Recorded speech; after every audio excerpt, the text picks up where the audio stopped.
Hey everyone, Matt from Peak Creative back with another behind the scenes look into Keagan Park's latest single, Bustin Buckles.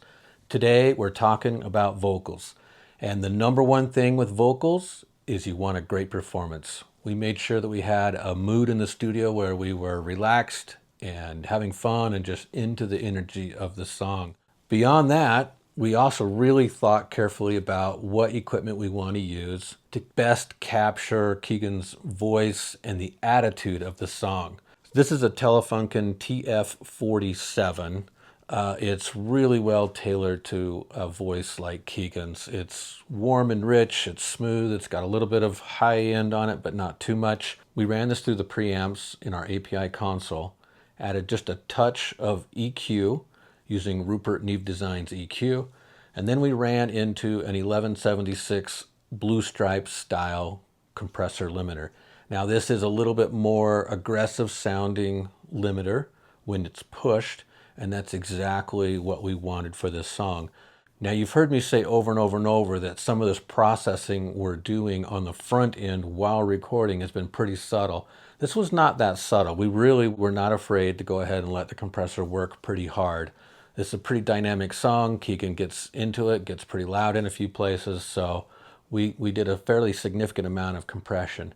Then we did a little bit of light follow-up compression, again with a tube optical compressor, just a little light smoothness.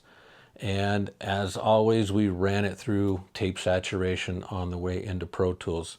Now, Keagan killed this song really quick. We could have literally taken the first take and it would have been great. We did do several takes as usual though, but I'm going to go ahead and let you hear a clip right now. This is raw audio from the camera, and you can see him recording a bit of this track. Oh, those dreams go up in flames at the mention of my name. Well, yeah, you think you've got a chance, oh boy, let me tell you it's a dangerous dance, and there's only one way that this goes. I'm going to play a chorus for you, and the first half of the chorus is going to be completely raw audio. This is what we captured as we captured it with the microphones and the processing I described a moment ago.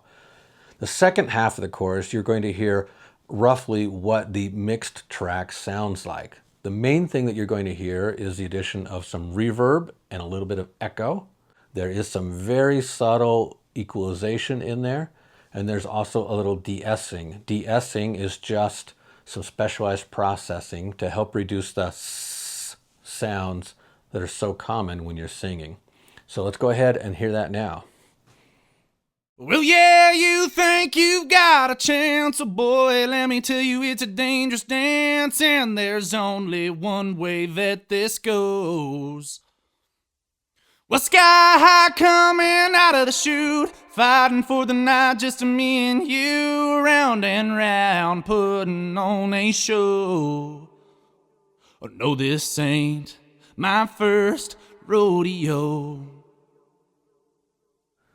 So as you can hear, Keagan really is the talent. The technology, the microphones, the reverb, all these are just tools to help capture his voice and put it in the right atmosphere. He really just delivered a great vocal, and we captured it nicely and did subtle, tasteful processing to help it fit into the song.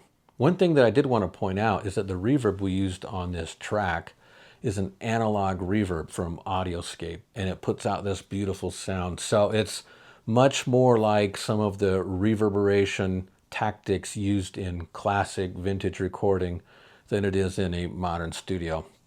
But it has a lot of character, and it has a vibe that just really fits Keagan and a lot of his music really well. There's one thing I had thought about sharing in this video and decided when I was recording it to cut it. But after I got done, I regretted not sharing this. So I'm going to share just two more little sound clips and a quick story behind them from our vocal session. So prior to this song, the greatest rodeo song of all time has to be from Garth Brooks. And there's a little part in there where he does a little wah-wah kind of thing that he sings. And Keegan and I were joking around about working that into the song somewhere, and we did. And we tried it in 3 different locations. We tried it, and so I'm going to share 2 of the attempts to get the wah wah into the song. We ultimately chose to keep the one at the end of the song, and the reason why is because putting it there felt more like a tribute, a nod to the great Garth Brooks, as opposed to earlier in the song where it felt very natural, but it almost felt a little bit more like imitating him. Certainly the intent was more to honor Garth Brooks, a little nod there to what used to be the greatest rodeo song ever until Bustin Buckles came out. And so, yeah, here's a couple little clips. No, this ain't my first rodeo. Wow, wow. That's right.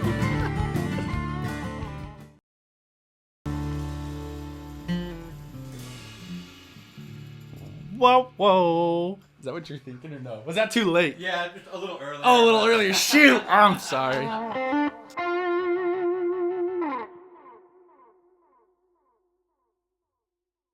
That's really it on the vocals. We got a great performance. We thoughtfully selected the right equipment to capture that performance and put it in its best light possible. The only other thing I would add on vocals is if you listen carefully on the chorus part, you'll hear there are some background vocals. We did not have additional background singers come in. What we did is we used some of the extra takes from Keagan to just layer those in the background behind his main vocal to just fill out the sound on the chorus just a little bit more.